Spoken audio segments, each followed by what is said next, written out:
Chapitre 1, paragraphe 3, article du symbole, tiré du catéchisme de Trente.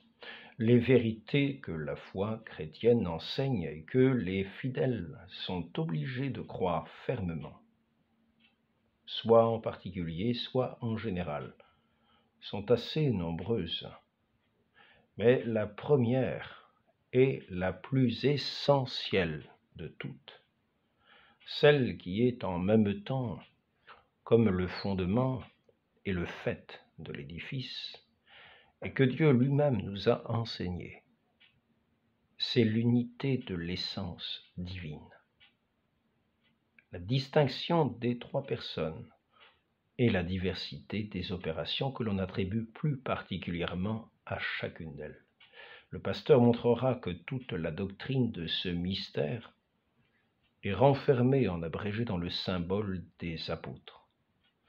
En effet, ainsi que l'ont remarqué nos ancêtres qui ont traité ces matières avec beaucoup de soin et de piété, le symbole semble précisément avoir été divisé en trois parties, afin que dans la première il fût question de la première personne divine et de l'œuvre admirable de la création, dans la seconde, de la seconde personne divine et du mystère de la rédemption des hommes, dans la troisième, enfin, de la troisième personne divine, source et principe de notre sanctification.